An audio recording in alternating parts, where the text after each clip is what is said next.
faudrait bien que quelqu'un puisse nous expliquer dans ce pays comment cette caisse d'avance qui fonctionne depuis le président Senghor, le président Abdou Diouf, le président Abdoulaye Wade, jusqu'aujourd'hui le président Macky Sall, que soudainement cette caisse d'avance est devenue illégale. Et la raison pour laquelle nous avons choisi de citer des anciens premiers ministres, en l'occurrence Mamadou Lamine Loum, Moustapha Niasse, entre autres, c'est pour que, y compris bien sûr le premier ministre Idrissa Seck, c'est pour que ces gens puissent venir témoigner à la barre que cette caisse d'avance a toujours existé et que son mécanisme de fonctionnement a été un mécanisme qui a été mis en place par l'État du Sénégal et a toujours été approuvé à travers des budgets et des comptes administratifs par l'État du Sénégal, à travers son représentant, en l'occurrence le préfet. Donc seulement pour dire aujourd'hui que, comme l'a si bien indiqué nos brillants avocats, il y va malheureusement aujourd'hui de la crédibilité de la justice sénégalaise. Je rappelle que ce procès, au-delà de la personne de Khalifa Sall, c'est le procès de la justice sénégalaise. L'agent judiciaire de l'État est un fonctionnaire de l'État du Sénégal. Ça veut dire qu'il fait exactement ce que lui demande le pouvoir en place. Le procureur de la République, qui est supposé être, bien sûr, un magistrat aussi indépendant, je vous rappelle qu'un magistrat indépendant, il instruit à charge et à décharge. Eh bien, ce procureur de la République, il n'instruit malheureusement qu'à charge. Donc il a dû aller dans une école de droit qui n'existe pas sur cette planète, parce qu'il lui, il n'instruit qu'à charge. Et vous avez vu, il a donné des exemples. Bien sûr, il a parlé de ce crâne rasé. Et cela m'a donné des frissons parce que malheureusement j'en ai un. Et j'ai décidé maintenant de garder ma chevelure parce que je n'ai plus envie d'avoir le crâne rasé. Parce que je peux vous garantir que certains qui sont en train de parler de crâne rasé aujourd'hui, faites-nous confiance. Ils ont violé la loi, en l'occurrence l'article 112 du Code pénal. Et qui dit clairement qu'on ne peut pas poursuivre un ministre ou un député sans respecter les droits qui lui sont conférés. Eh bien, ces crânes rasés, demain ils raseront les murs. Parce qu'à défaut de raser les murs, ils seront rasés eux-mêmes. Et vous comprendrez qu'en parlant du lit long et du lit court, pour ne pas malheureusement donner trop d'importance à ce procureur, ça veut dire qu'il aurait vécu à cette époque, il ne se coucherait ni sur le lit court, ni sur le lit long. Ça veut dire qu'on lui chercherait un berceau. C'est seulement pour vous dire que nous sommes dans une vaste farce. Je vous ai indiqué que l'agent judiciaire de l'État est un fonctionnaire.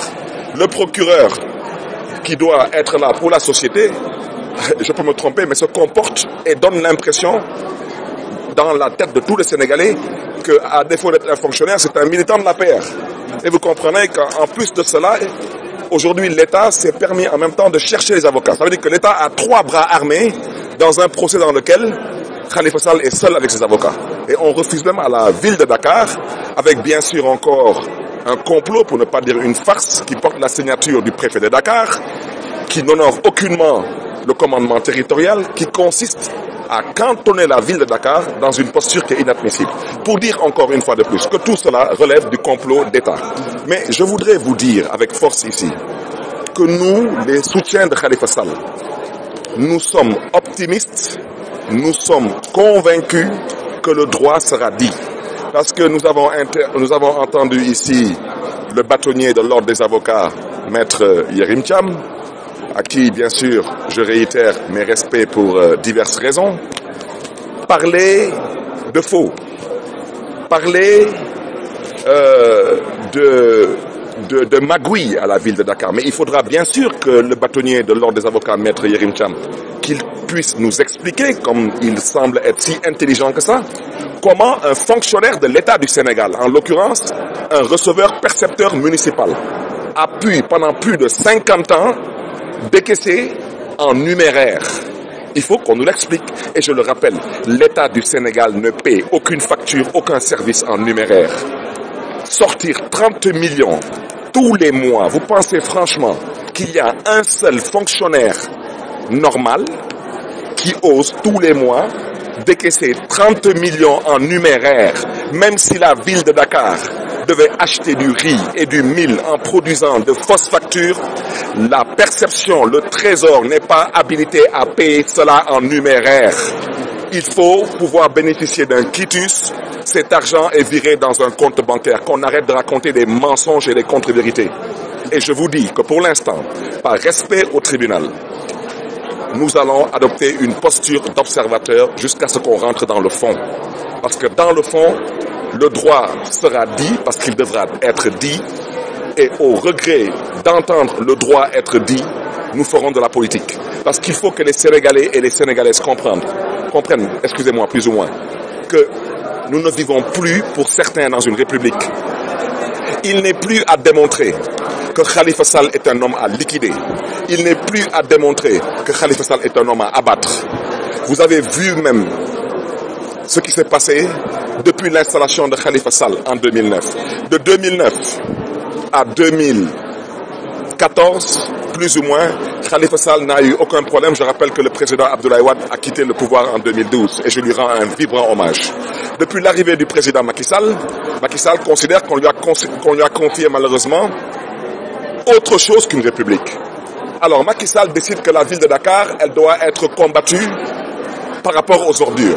Si vous connaissez une seule métropole à travers le monde qui ne gère pas les ordures, dites-le moi. Il n'y a qu'au Sénégal où la ville de Dakar ne gère pas les ordures. Eh bien, soudainement, la ville de Dakar aussi a des problèmes parce qu'elle n'a pas le droit de lever des fonds à travers un emprunt obligataire. Ce n'est pas une agression. Eh bien, Khalifa Sall, aujourd'hui, on considère qu'on doit lui créer un doublon, en l'occurrence le ministère du renouveau urbain, qu'on a confié aux jardiniers de la République. Voyez vous-même ce qui s'est passé sur l'autoroute. On injecte de l'argent public au milieu d'une autoroute et vous n'allez jamais voir un quelconque citoyen sénégalais, particulièrement un quelconque Dakarois, aller fréquenter ce jardin. Et pendant qu'on y est, le jardinier de la République n'a qu'à aller là-bas avec sa famille. Il ne le fera pas. Alors, je peux continuer à vous donner d'autres exemples qui prouvent que Khalifa Sall est un homme à abattre. Et aujourd'hui, cette volonté d'abattre Khalifa Sall qui relève d'un complot d'État est en train de suivre son cours. Nous espérons, nous prions à ce que le tribunal puisse continuer à garder sa lucidité, sa sérénité et sa dignité. Que l'État du Sénégal se constitue ou pas, c'est le cadet de nos soucis. Parce que l'État du Sénégal est là pour continuer à comploter et rien d'autre qu'à comploter.